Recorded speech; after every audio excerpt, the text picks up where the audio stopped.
Você é muito bem-vindo à mesa do Senhor. Depois de haver lavado os pés, nos achegamos à mesa para juntos participarmos dos emblemas sagrados do corpo e do sangue de Jesus.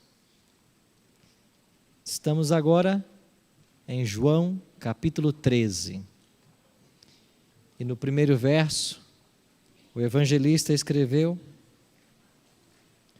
Ora, antes da festa da Páscoa, sabendo Jesus que era chegada a sua hora de passar deste mundo para o Pai, tendo amado os seus que estavam no mundo, amou-os até o fim. Algumas expressões no Evangelho de João chamam nossa atenção. Nesse verso, podemos sublinhar que Jesus sabia que era chegada a sua hora. Essa expressão ela é importante dentro do Evangelho. No capítulo 2, ao realizar o milagre da transformação da água em vinho, sua mãe havia o procurado para falar a respeito do problema que eles estavam vivendo. E Jesus disse claramente para a mãe dele: mulher, ainda não é chegada a minha hora. Esta é uma expressão alusiva ao momento de sua morte. E agora em João capítulo 13, esse momento se aproxima. Era uma quinta-feira à noite, tudo estava pronto no cenáculo. Jesus chegou aí com seus discípulos. Em algum local daquele ambiente havia uma vasilha com água. Era costume naqueles dias o menor servo da casa pegar essa vasilha e lavar os pés aos convidados. Mas nesse momento não há nenhum servo para fazer o serviço. E Jesus, como mestre no ensino, queria dar a eles uma lição da qual jamais se esqueceriam. Então ele se levanta, toma a bacia e começa a lavar os pés, um por um, dos discípulos. Depois que lava os pés a todos, ele faz uma pergunta: vocês entenderam o que eu vos fiz? Se eu, sendo Senhor e Mestre, vos lavei os pés, assim deveis vós lavar os pés uns dos outros. A Igreja Adventista, sempre leal à Bíblia, não realiza a cerimônia da ceia ou da comunhão sem antes o lava-pés. E há pouco instante, enquanto você se colocou diante de um amigo, da esposa, do esposo, para lavar-lhe os pés, com esse gesto, você estava dizendo: eu estou aqui para servir você. E de fato a maior posição que pode ser ocupada nesta igreja é a posição de servo. O real sentido da vida, ele só se encontra no serviço. Jesus mesmo nos deu o exemplo por ato e palavra, ao declarar: o Filho do Homem não veio para ser servido, mas para servir. Sobre a mesa, de acordo com a instituição da Páscoa, em Êxodo capítulo 12, havia alguns emblemas. Ali estava o cordeiro pascal, que havia sido morto no crepúsculo daquela tarde. Ali estavam os pães asmos, ali estavam as ervas amargas, e além disso, ali estava o puro suco da vide. Este ingrediente não fazia parte dos elementos judaicos quando a Páscoa foi instituída. Mas ao longo dos séculos, as tradições judaicas incorporaram à Páscoa o uso do puro suco de uva. E ali ele estava presente nesse momento. Então Cristo se põe em pé diante do emblema sobre a mesa, o cordeiro morto, e pela primeira e única vez no plano da salvação, o tipo encontra o antítipo. A sombra encontra-se com a realidade. O cordeiro morto está agora diante do cordeiro vivo. E nesse momento único do plano da salvação, Cristo faz a transição das economias de salvação. Se por 4.000 anos a morte de animais apontava a vinda do Messias, agora a Páscoa estava tendo seu cumprimento, porque o verdadeiro Cordeiro Pascal havia chegado. E a partir desse momento, Cristo cumpre a Páscoa e em seu lugar estabelece a cerimônia da ceia ou da comunhão. A partir desse momento, os cristãos não mais comeriam a carne de cordeiro, mas ele usa o pão e o vinho como símbolo do seu corpo e do seu sangue, que deveriam ser agora participados até que ele voltasse. Tomando um pão, Jesus disse: isto é o meu corpo que é dado por vós. Comei dele todos. Tomando um cálice, disse: este é o cálice da nova aliança.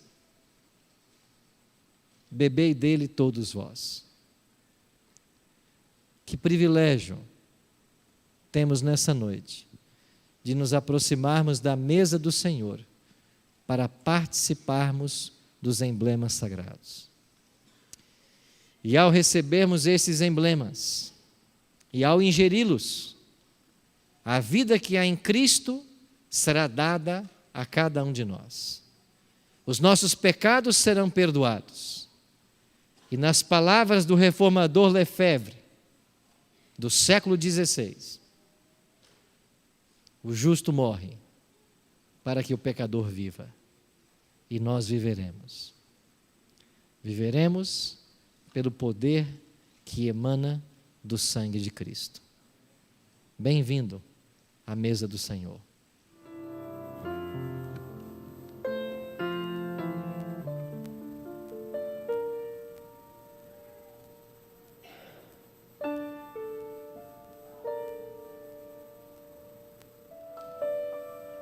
Em espírito de oração, vamos juntos participar do pão e depois do vinho.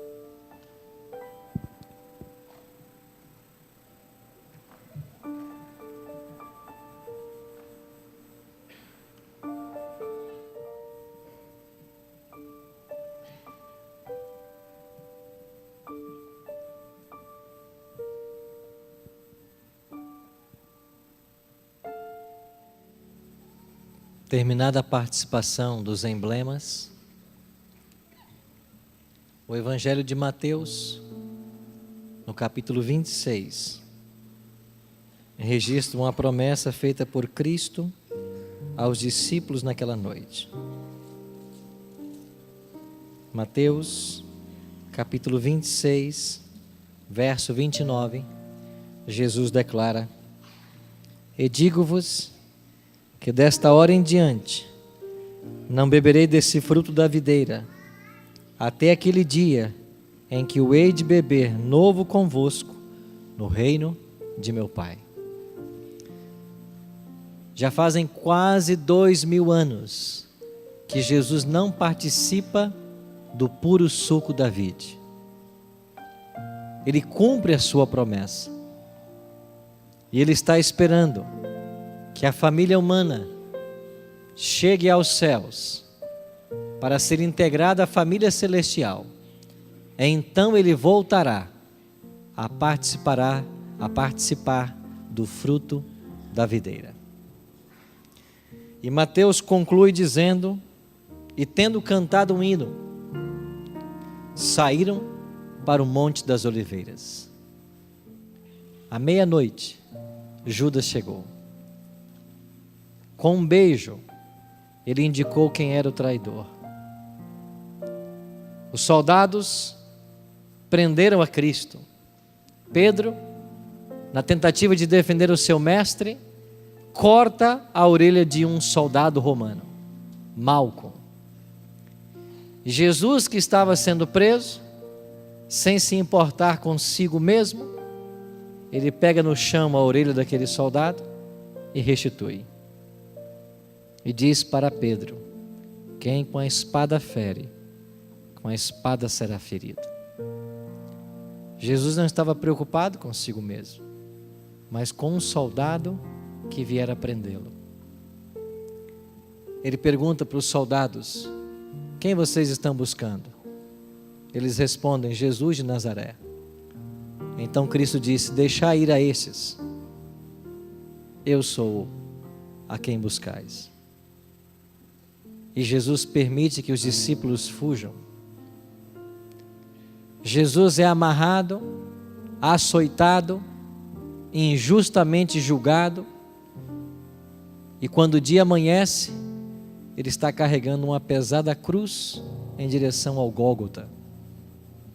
À beira do caminho, umas mulheres lamentavam o sofrimento dele. E Jesus se dirige para elas e lhes diz: filhas de Jerusalém, não chorem por mim, chorai antes por vós. Pelos olhos proféticos, Cristo via parte daquelas mulheres nas cenas terríveis da destruição de Jerusalém, que chegaria daí a 37 anos. Ele não estava preocupado com ele, mas com as mulheres que lamentavam e pranteavam à beira do caminho. Chegando no Calvário, a cruz foi solta no buraco para ela preparada. Isso provocou rasgos nas mãos e nos pés de Jesus. Enquanto isso ele orava: Pai, perdoa-lhes, eles não sabem o que fazem. Aqueles mesmos que no domingo passado estavam clamando hosanas ao filho de Davi, enquanto este entrava em Jerusalém, agora meneavam suas cabeças e diziam: se tu és o Cristo, desce da cruz e nós creremos. Ali ao pé da cruz estava a mãe de Cristo, Maria, e João, o discípulo mais jovem. E antes de sua partida, Jesus se preocupou com o lar para sua mãe e disse para João: João, eis aí tua mãe. E para Maria disse: eis aí teu filho. E desde aquele momento, João acolheu Maria até o dia da sua morte. Antes de morrer, um brado emana de uma cruz vizinha. Um ladrão diz para Jesus: Senhor, quando vieres em teu reino, não te esqueças de mim. Jesus, sem se importar com a dor que sentia, proferiu para ele as mais lindas palavras que um mortal pode ouvir: em verdade te digo hoje, você vai estar comigo no paraíso. A graça que emana da cruz viaja 2000 anos e chega até nós. Quem é Cristo na cruz? Ele não é o Cordeiro Pascal. Cordeiro pascal, ele foi na ceia. Na cruz, Jesus é o maldito de Deus. Moisés já havia profetizado: maldito todo aquele que for pendurado no madeiro. E por que ele é maldito de Deus? Porque ele tem que assumir as suas culpas e as minhas culpas. Porque ele pagou o seu pecado e o meu pecado. Como resistir a esse amor? Não há amor maior. Há uma lei no céu que nos ensina que só o amor desperta o amor. Não tire os olhos do homem do Calvário. Ele é o nosso modelo. Mas Cristo é um modelo que todas as vezes que você se aproxima, ele se projeta para mais longe. E um dia nós seremos como ele é, quando nós formos glorificados. Como resistir a esse amor? Eu queria encerrar nossa semana com um verso da Bíblia. João 15:16. Em João 15:16, Jesus declara: não fosse vós quem me escolhesses a mim. Pelo contrário, eu vos escolhi a vós outros. Não fosse vós quem escolhesses a mim. Eu vos escolhi a vós outros.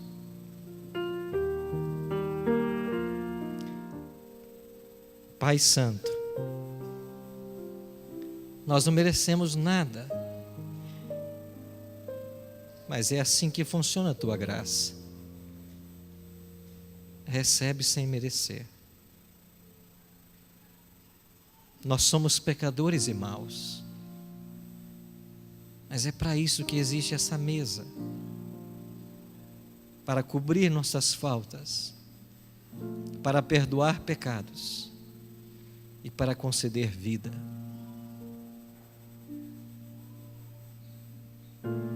Podemos ouvir os passos de um Deus que se aproxima. Que o teu Espírito nos ajude nessa noite a nunca desistirmos do céu. Porque não fomos nós quem escolhemos ao Senhor. O Senhor quem nos escolheu. E nos comissionou para que nós fôssemos e dessemos fruto, para que esse fruto permaneça para a vida eterna. Por isso abençoa a tua igreja nessa noite. Abençoe os pastores que aqui estão. Que eles continuem sendo ministros de Cristo. Que eles conduzam o rebanho sempre aos pés da cruz. Abençoe os oficiais da igreja, os nossos anciãos, os nossos diáconos e tantos outros oficiais que aqui estão, que sem ganhar um único real, dedicam das suas vidas, dos seus recursos, dos seus talentos para o progresso dessa igreja. Obrigado por essa membresia maravilhosa, que tem buscado fazer o seu melhor para te servir, que tem buscado se envolver na missão de proclamar. E ao encerrarmos essa cerimônia nessa noite, que o teu Espírito nos ajude a não desistir do céu. O grande dia se aproxima e nós queremos ir contigo. Por isso, cuida de todos nós e nos prepare. Oramos em nome de Cristo. Amém.